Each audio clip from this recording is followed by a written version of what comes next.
We look at policy gradient methods, right? So we were looking at this in week 8. So the idea of policy gradient methods is to define some parameterization for the policy, right? Directly look at the policy instead of having a value function and then coming up with the policy via the value function, right? By say being epsilon greedy with respect to the value function. Instead of doing that, if we can directly parameterize the policy and start climbing in the policy space, right, towards a better and better policy, then we have one way of doing this, right? So this is directly using the search space of policies or searching the space of policies so that we can get closer and closer to an optimal policy. So that's the broad idea behind policy gradient methods. So for policy gradient methods to work, we have what is called a performance function, right? So we have some parametric form pi theta, right? Theta is the parameters of the parameter of the policy.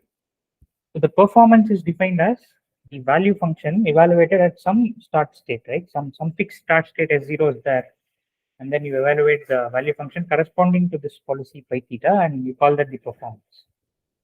So now the idea is to keep improving this, right? So keep improving the parameters and using stochastic gradient ascent so that you get closer and closer to the optimal performance, right? So that's the idea. So instead of computing the actual true gradient, you will compute some approximate version of the gradient and plug it in here, right? So the policy gradient theorem comes in handy because it tells you or it gives you a way to compute this gradient of the performance, right? And it's given as follows, right? So this is something you've already seen, but just quickly recapitulating it here, right? So the gradient of the performance is proportional to this quantity where mu of s is the probability of the agent spending time and status under the policy pi, right? So you are actually following a policy pi, so you'll end up spending certain amount of time in each state, right? So mu of s gives you the proportion of time that you spend in a particular state, right? So that is mu of s. Q pi you already know, it's the action value, and gradient of pi is the gradient with respect to gradient of the policy with respect to the parameters theta, right? So the point to remember about the policy gradient is two things, right? So theta influences the policy, right? So which means it will influence what actions you take. Right? Whenever you change theta, that's going to affect the actions that you take, and as a result, it's also going to affect this state distribution mu of s, right? So depending on what your theta is, that will determine the policy, and depending on what your policy is, that will determine which states you spend time in, how often are you in a particular state, and so on. Right? So that is the way the influence of theta propagates across these quantities. But the nice thing about the policy gradient theorem is that the gradient of the performance depends only on the gradient of the policy, right? I mean, it depends on these two terms also, but then you don't need to compute their gradients, right? So you don't need to compute the gradient of mu, you don't need to compute the gradient of q pi. The only gradient you need to compute is that of the policy, right? So that is the nice feature of the policy gradient theorem. So now the question is, how do we approximate this gradient, right? So how do we find an approximate version of this gradient so that we can learn in an incremental manner from experience, right? So that's the whole idea behind the reinforced algorithm, which is in this case for a full RL problem, it's called the Monte Carlo policy gradient, right? So recall that we studied reinforce in the context of bandits, right? That was called the gradient bandit algorithm, where it was immediate RL problem, but when you extend it to the full RL problem, you get what is called Monte Carlo policy gradient. So the idea is simple. You have to somehow turn this whole the sum, right, into a sample, right? So you have to somehow convert the whole thing into some expression from which you can sample, right? So first thing that you do is you see that this is a sum over all states, and the quantity that is being summed here, right, is multiplied by mu of s. So mu of s is the proportion of times you are in state s under this policy pi. So that should give us the idea of converting this into an expectation. Right? So if you follow policy pi and compute this quantity, the expectation of this quantity, you will end up getting this, right? Because under pi, you will visit state as mu of s times, right? So you can just replace this summation, the outer sum, by this expectation. Right? In doing this, you have also what have you done? You have converted s into a sample st, right? And the sample st will come from whatever pi you follow, right? As and when you follow pi, you will get this sample, right? So that is the first step. The other is the trick that we did in the bandit case. We multiply and divide this by pi. Okay, so we multiply and divide this by pi so that we again have an expectation over the policy. Okay, but now we can replace the small a by capital A. We can again convert this into a sample, right? So this is an expectation. So this expectation is replaced by this expectation. Okay, so now small a becomes capital AT. Right? That's the main change here. And now since we already know that q pi, the action value is nothing but expected return starting from status taking action AT, we can replace that by GT. Right? So this is what happens. Now what we have done is we have found out an expression for the gradient of your performance, which you can directly sample from, right? So all the quantities here are quantities that can be sampled. You can sample a state S, take action A from the state, observe the return GT, and then you can plug this in. And if you keep doing this using our usual stochastic approximation methods, we'll converge to this. Okay, in expectation, this will be the gradient of the performance. So that's the whole idea behind MC policy gradient. So this is called Monte Carlo naturally because you have the full return GT, right? So that's the reason it's called Monte Carlo policy gradient. So once you have this, how do you turn this into an update rule? You just take a sample from this. Okay, take a sample and perform stochastic gradient. All right. So now you can replace this gradient of pi by pi by gradient of ln pi. Right. So this is what we call the characteristic eligibility. Right? So whenever you see a question in the exam that asks you about characteristic eligibility, like we had in quiz 2, please note that you have to compute this particular quantity, gradient of pi by pi or gradient of ln pi. Right, so that is Monte Carlo policy gradient. Now, the pseudocode, it's the same thing. So you have an update happening to theta here. So the only thing that might be a bit different here is this gamma per t, right? So if you read the textbook, this gamma per t, notice that it's not there in the update here. You only have alpha gt gradient of ln pi, right? So you have only alpha gt gradient of ln pi. Whereas here you have alpha gt gradient of ln pi into gamma per t. So what they claim in the textbook is that this derivation is done for an episodic task with gamma equal to 1, right? And whatever they have put inside the pseudocode, right? So that is for a general formulation that includes a continuing task, right? So if you set gamma equal to 1 here, you will get back the update rule that you see here. Okay, so that's a small point you have to keep in mind. So the pseudocode may look different from what we derived here, but this is for a general continuing task. What we have here is for the episodic task with gamma equal to 1, no discounting. So in the exam, we will stick to this update rule. Okay, we won't have gamma per t here, or unless and otherwise specified for these kinds of questions, gamma you can assume it to be 1. Okay, so please remember that this is the update rule that we'll be using. right? So that is Monte Carlo policy gradient. So one problem with this update is that there'll be a lot of variance, right? So since you're using the full return, the return is actually what sum of, assuming that gamma equal to 1, it's just the sum of rewards, right? And each reward is actually a random variable. So there's going to be a lot of variance in the estimate of the return. So that is a bit of a problem, right? So this is an approximation for the gradient. And if the variance in the gradient estimate is high, then your learning could be slow, right? Your gradient will be moving in all kinds of directions. So that may slow down the learning, right? So even though this is an unbiased, in some sense, it's an unbiased estimate, right? So we are all equalities from here, right? So this is proportional to this, but then from there, it's all equalities, right? So in expectation, you're actually computing the gradient here, right? Maybe just a constant factor is missing, but roughly it's an unbiased estimate.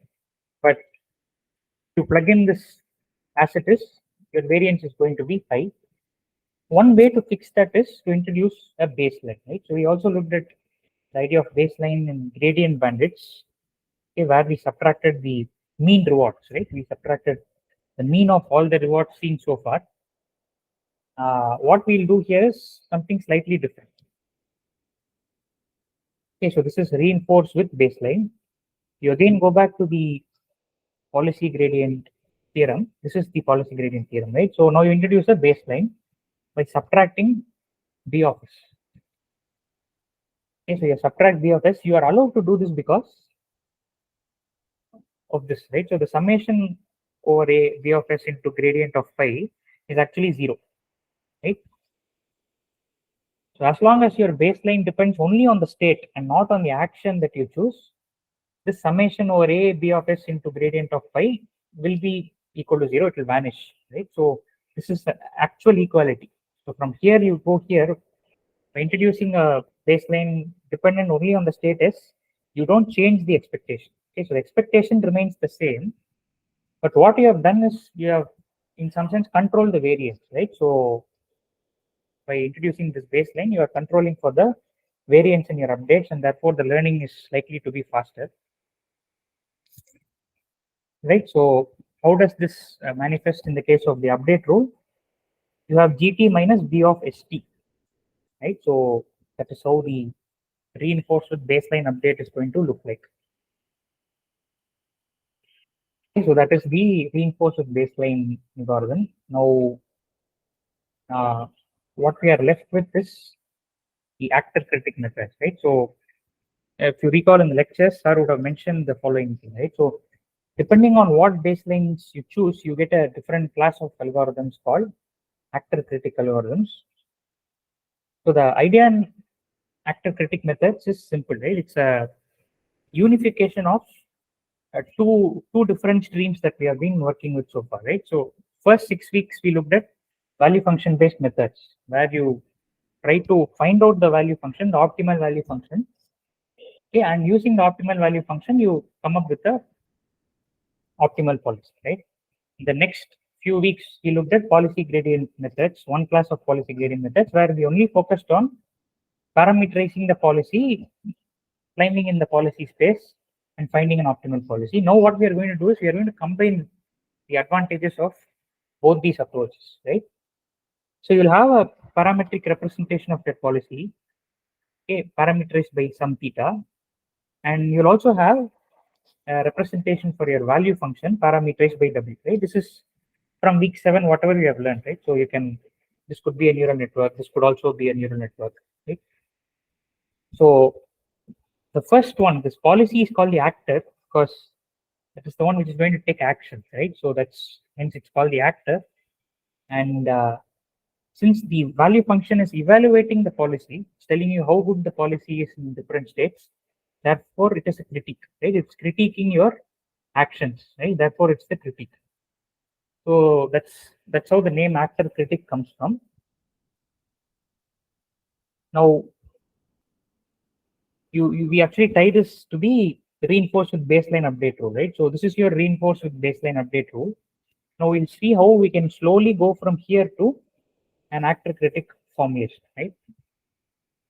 the first thing that we do is, instead of having some arbitrary baseline which is a function of the state, a natural choice is to use the value function itself, right? So that's the first update we'll do.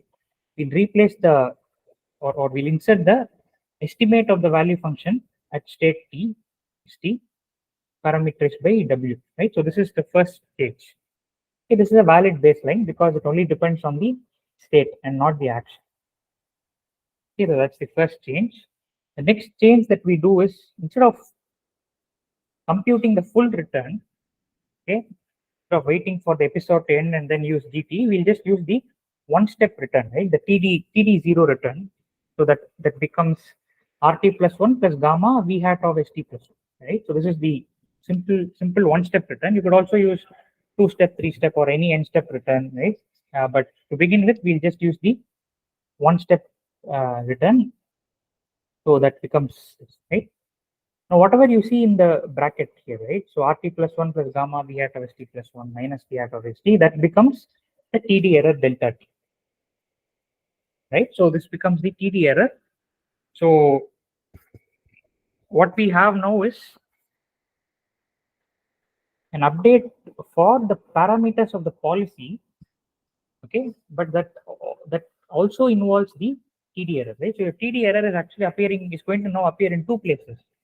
One place is to update the parameters of your value network, or I'm calling it network, but it could be the value function, right? So it could be any function approximator, not necessarily a neural network.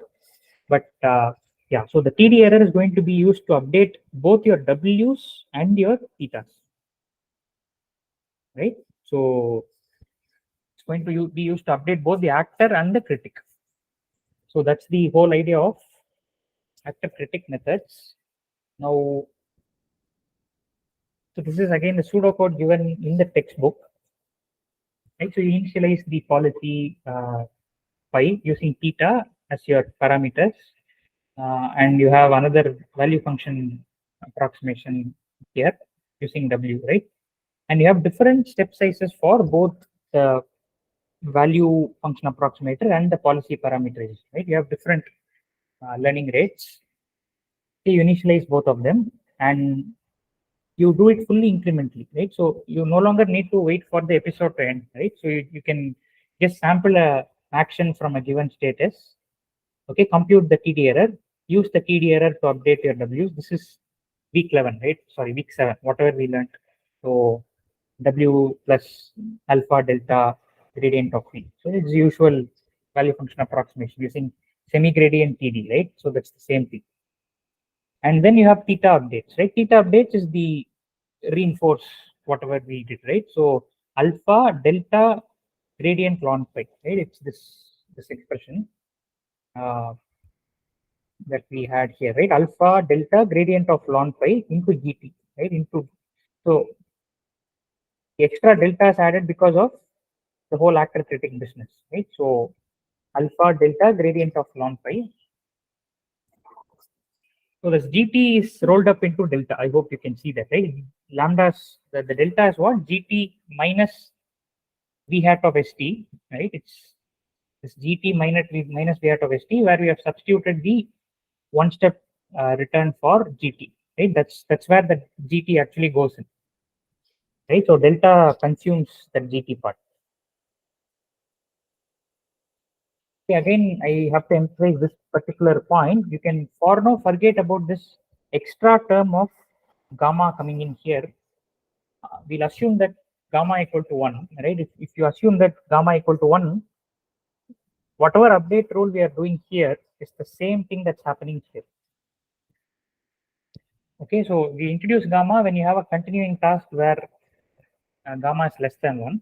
So for now, for the purpose of the exam, assume that gamma is equal to 1. So the update rule that you see here for the parameters of your policy are going to be the same as the ones that are given here. Okay, and use this in the exam. Alpha delta t gradient of ln phi.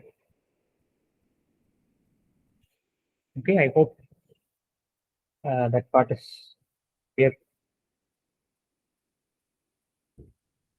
Right. So now when it comes to the design of the actor and the critic, right, there are two methods broadly that you can follow, you can use two separate streams to represent the actor and the critic, right? So this actor, let's take the case of neural networks. That's like simpler, right? So the actor could be a separate neural network, the critic could be a separate neural network.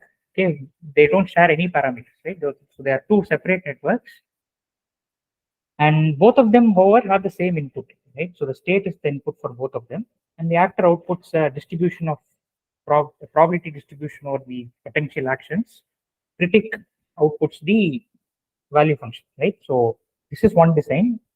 The other design that's possible is to have a shared body. Okay, so this could be some, say, convolutional. So assuming S is some image, right? You are playing some Atari game, and S is, say, the image of the current state of the game. The body could be a set of convolutional layers, right? So these convolutional layers are all common for both the actor and the critic, right? And finally, you separate into a actor head and a policy a value head, right? This is a policy head and a value head, a critic head, right? So one set of units in the final layer are going to be representing the policy. There will be just one neuron in the output layer, which is going to represent the value function, right? So this is also a common design. In fact, if you look at the popular AlphaGo Zero, right, or the AlphaZero algorithm that was used to master the game of Go, that uses this kind of a design, right? In fact, the first paper, the AlphaGo paper, uses this design. It uses a separate policy network and a separate value network, but then I believe the subsequent designs shifted to this kind of architecture where they use a common body, right, a shared network, but then only the output layer is different, right? You have two separate streams that branch out into the policy and the value, right? So there are few things that I have not covered in the slides. That's the asynchronous advantage, this actor critic, A3C, A2C. So that please refer to the lectures. I won't be covering them in the session. The other part that I have left out is DDPG, right? Deep Deterministic Policy Gradients. So from the exam point of view, just make sure that you are aware of what DDPG is. But if you don't have time, it's okay to skip the DDPG part, right? Because it's a bit tough, is what I feel. But this actor critic A2C, A3C are definitely important from the exam point of view. DDPG is also important, but in case you are not able to complete that, I would say it's okay.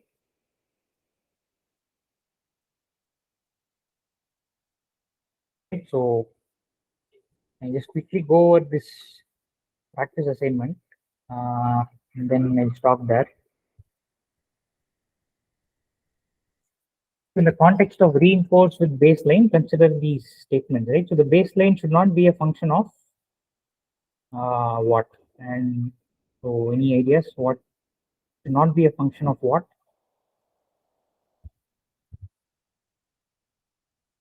Would be reward or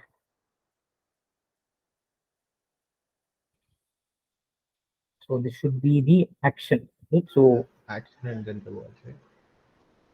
right. Right. So the baseline should not be a function of the action. And what about the learning rate? Learning rate, Is it reward? the reward.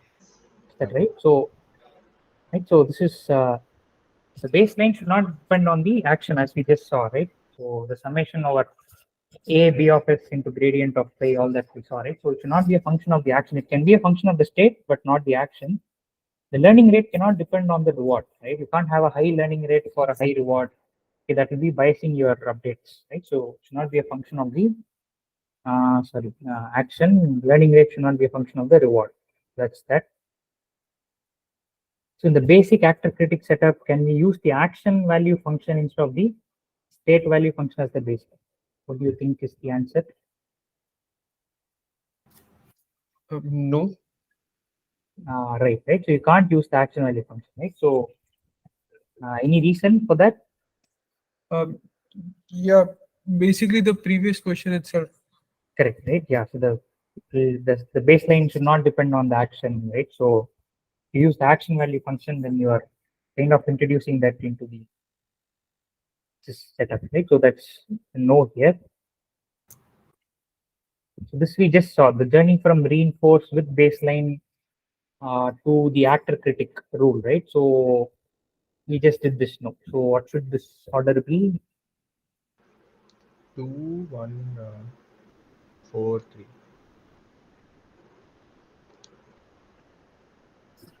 So what comes first? 2, right? 2 comes first, right? Yeah, 2 comes first. 1, 4, 3. Okay, we then approximate this. Okay, 2, 1, 4 and 3. 4 and 3, right? So 4 is one step return, and then 3 is the final. Okay, so that's that. So consider shared network design that is used to represent both the actor and the critic. There are 3 hidden layers, all fully connected. So last layer has 64 neurons. Okay, so how many neurons are required for representing the policy and the value in the final layer?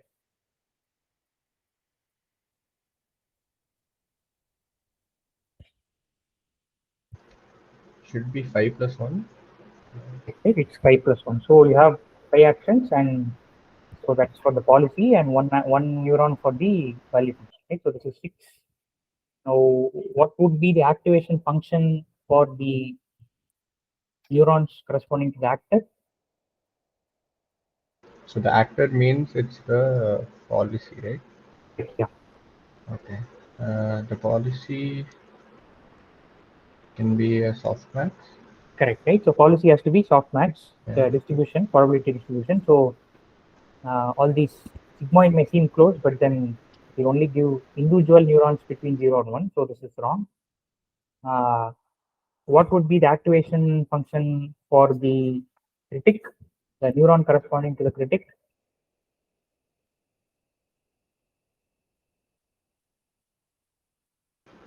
I'm not sure. So this will be just a linear neuron, right? The value function has to be, it need not lie in any range. It can be any real number.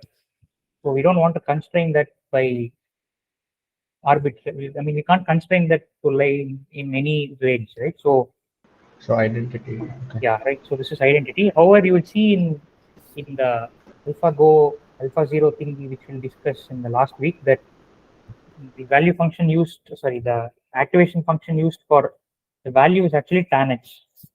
Right? So that they use tan h because the a game can have only a win or a loss, right, or a draw. So it's between -1 and 1. So Okay. there they constrain it to lie in that range -1 to 1. So there they use tan h. But in general, if nothing is specified about the range of the value function, then it has to be some linear activation, right, or identity. It just lets the value of the neuron pass through without modifying it. Okay, so that's the activations. Now, if you do one update for the actor and the critic, right? You do one update for the actor, one update for the critic. So how many of these parameters are going to be updated only once, right? In this case.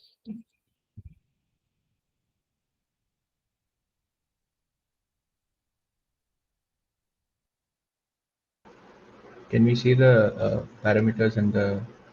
Yeah. So this is each last hidden layers. The last hidden layer has 64 neurons, and the last layer has 6 neurons.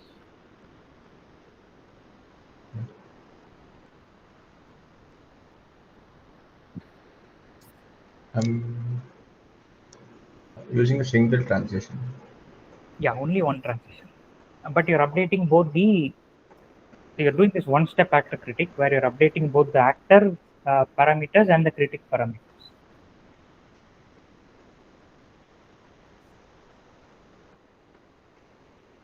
So won't it happen twice? Everything will happen twice, right? So everything will happen, everything except the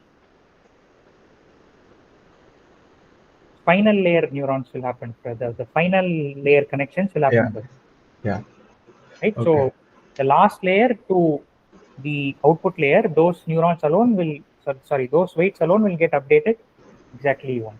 Okay. Okay. So 64. Right? So it will be what, 64 into 6. Is it? 64 into 6 is how much? 384, right? 384. 84. Yeah. Okay, so that's the one. Every other parameter will get updated twice because this is a shared network, right? So that is. Yeah. Okay. So in actor critic methods, the learning rate used to update the parameters of the critic should be what compared to the learning rate to update the parameters of the actor.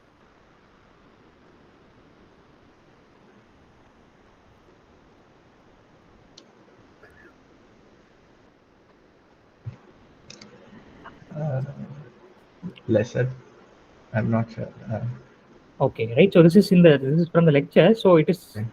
So the critic should be updated at a much faster rate compared to the actor. This is because the critic is, in some sense, learning the value function corresponding to the policy, right? So if your policy is getting updated too fast, you're not giving enough time for the critic to evaluate the policy, Okay. right? So your policy should get updated at a slower rate, but then the value function corresponding to that policy, you must learn it as quickly as possible. So for that to happen, you have to keep your learning rate of the critic higher than the learning rate for the actor.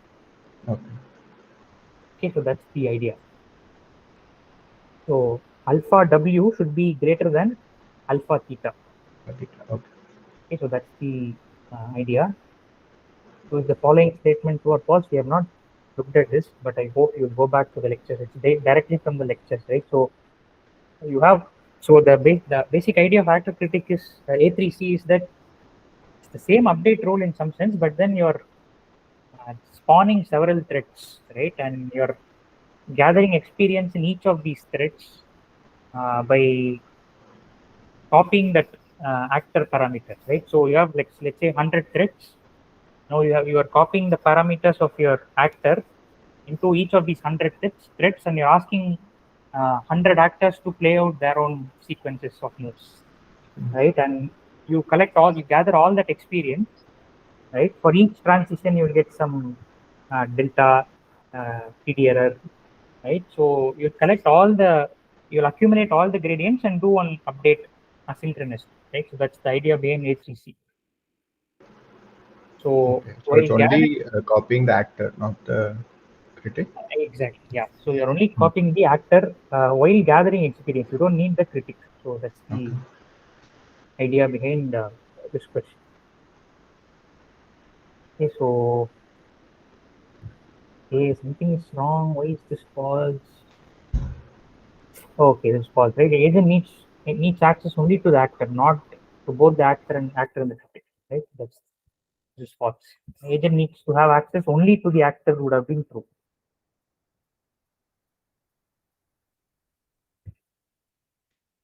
All right, so that's all I had basically. So please go through DDPG also, deep deterministic policy gradients, That is also important, but you would have noticed that there are no questions from that in both the assignments, right? So from the exam point of view, it may not be too very important, but still I would strongly urge you to go through that content. Actually, I just wanted to quickly go through. I mean, I've gone through the programming assignment, the one about Sasha and Q learning, and I personally, I mean, I haven't been able to make any progress because I feel the uh, functions used are a little confusing for me. If you could just give me an overview about that.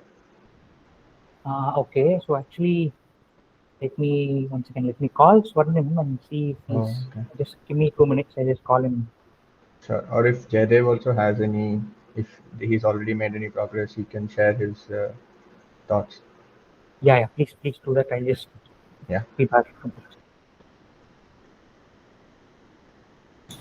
Actually, I've just more or less figured out.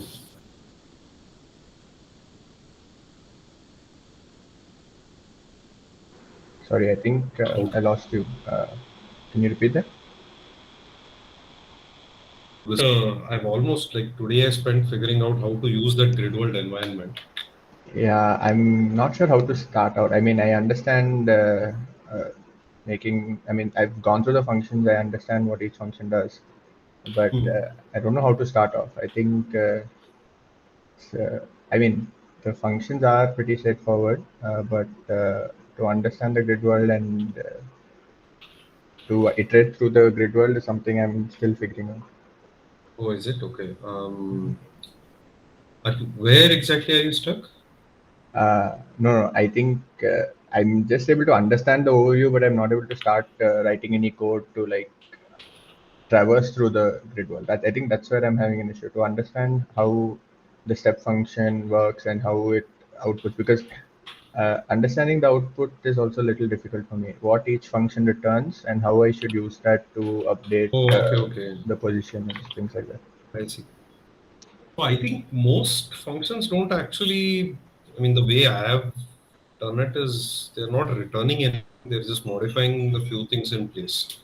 So it's like, say Sarsa, it takes the grid world object as a parameter because it needs to generate the episode. Okay. And Q values, this also is like sort of a personal choice, like how you want to maintain your Q values. I think in some of the resources and including the code also, what I've seen is that there are 100 states and 4 actions. So you need to store 400 numbers somewhere, somehow. So you Yeah. can do like a 10 by 10 by 4 or 100 by 4, and initially your Q values can be zeros. You update them with Q learning or Sarsa or whatever. And while in the case of Sarsa, since it is like on policy, you will have to generate the. Okay, I think the very first thing is figuring out how to sample an action in an epsilon greedy way. Yeah. Okay. That part I think should be fixed first. And after that, I think Sarsa is straightforward, and I haven't gone like much beyond that. Now my Sarsa is working, but let's say that I do 100 iterations with a given set of epsilon, gamma, alpha, whatever it is, and once my Q values are fixed, or rather Sarsa is done on them, I want to sample an episode from this set of Q values and then visualize it. So that's where I'm stuck right now. And if that makes sense, like after 100 iterations, or if episodes have terminated enough times, does it really work? And is the agent actually moving in the right way and so on? So that I think I'm trying to. So if I understand correctly, I think the probabilities are given in the probability for each movement is given in the. Sorry, 1 second.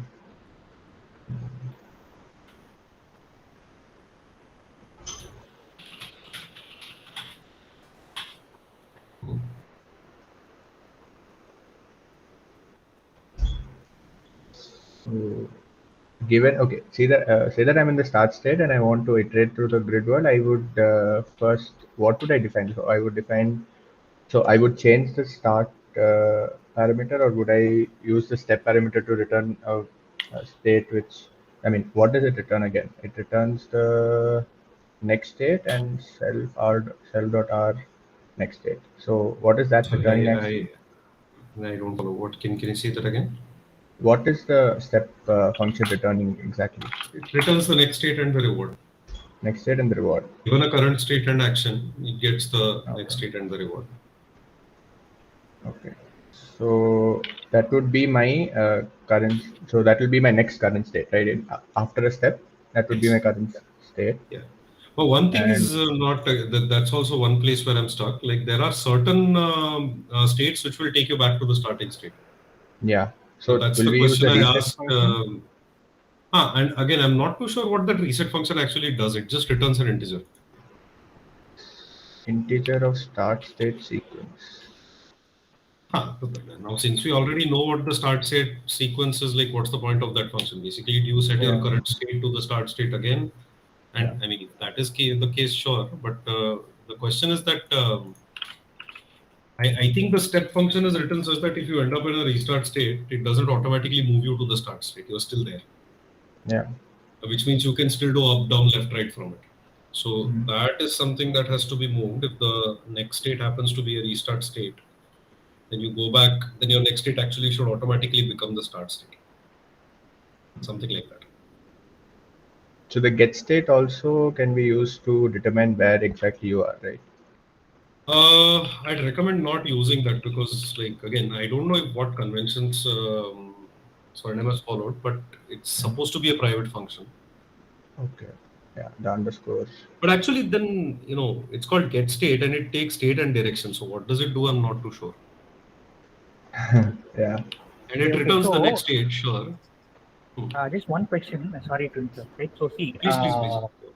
we have been. So this, I just want to know how long you have spent. How much time you all have spent, at least you three here, right, on the assignment, and how tough it is, right? Because once I get the sense of that, then maybe we can think about deadlines, deadline further extension if it's required or not, and we have to look. I've spent like 6 hours or so on it so far. Okay, what about you, Srini? I've spent only 1 hour, 1 or 2 hours just to understand this entire structure. I was trying to understand what states, what the step function does and what it returns and things like that. So I haven't really started out much. Okay. I have spent about 3 hours on it. Still not a lot of progress. Yeah. Although, Okay, so Karthik, most of Yeah. my time was spent trying to figure out how that. I really wanted to figure out how to visualize things on the grid world. So out Okay. of those 6 hours, at least 2 hours were spent on Plotly Express. Okay. Even if it was, again, just a personal thing, if it was Matplotlib, it would have been less than that. Okay. So now, see, what I want to know is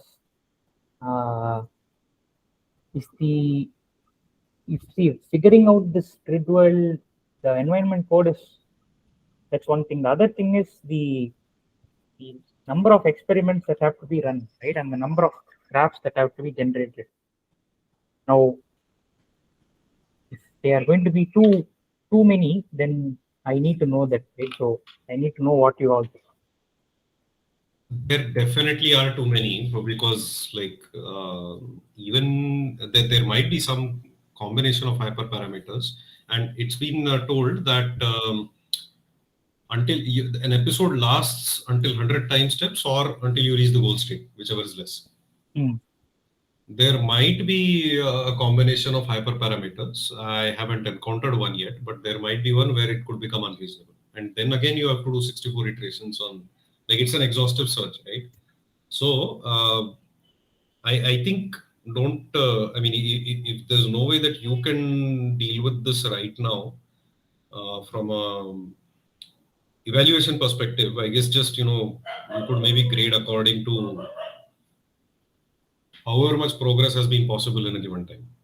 Right. No, see, that's what I'm thinking. If we can, I have to discuss with Swarnim if we can remove the hyperparameter search. See, once you figure out how to do it, the hyperparameter search is in some sense pointless, right? You just keep running the same thing on different bunch of parameters, right? So, of course, you need to find out what the best parameter is. All that is fine, but you can just do it for learning rate 0.1, discount factor 0.9, epsilon of 0.1, temperature of 1, whatever, right? So that will, if you can do that, if you can demonstrate that you are capable of doing that, then that might simplify things, because that will then require you to do just 32. I mean, that is also a lot, but at least that might make things easier. So So do you all need more time? Given that there are some ambiguities in the Yeah, environment I mean, code I'm also. definitely not going to refuse more time. Okay, see, we don't mind because we know that this is like quite hard. And okay, so what we'll do is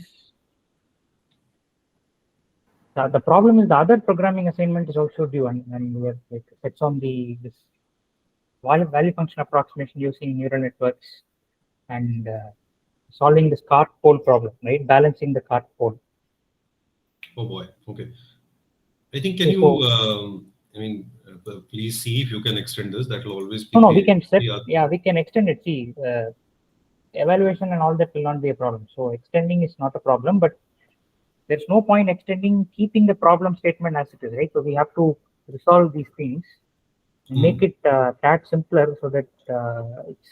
There is grading also is a pain because Correct. how many plots can we also 32 into so many hyperparameter configs will be bad. So for now, can you try to work on getting the basic idea behind the code? Making sure that Sarsa Q-learning works for some configuration, and we'll make sure that we reduce the number of configurations for it and extend the deadline. Let's say can't go beyond 20th, right? So Understandable. 20th No, is I mean, fine. I think that is also good. It's just that, I'm thinking how to make it more doable. It's clearly like, reducing the size of the grid world itself doesn't make sense. Maybe, I mean, let's reduce the, there are two things we could do, I think. One is that simply reduce the size of the grid, that is the hyperparameter grid. The other thing is that the grid is probabilistic, right? There is a B and a P. Plus there is wind and no wind. Right. So if we could remove one of those parameters, that will be helpful. Okay. All right. So let me discuss that with Swarnim and get back to you. So for now, you can assume that the deadline is 20th because once we have to make these changes and then you have to adjust your code according to that. So we'll have it as 20th. One more thing, if you can do, can you have a half an hour of coding session on this part? Yeah. So we actually planned that. Unfortunately, somehow it slipped. So what we'll do is 16th we'll try to schedule on 15th. Tomorrow it's anyway all of us will be on holiday. So 16th we'll That'll be maybe great. Yeah, not as late as that will be really helpful. Yeah, we'll do that. So whatever we release on 16th, let's have that as the final version of the problem statement. But the core of the problem remains the same, right? You can continue working on the code. Right. So we'll do that and we'll move it to 20th. Sure. Yeah. Okay. All right then. So we'll meet again on 16th. Yeah, thank you. Yeah. Okay. Thank you. Thanks a lot. See you first.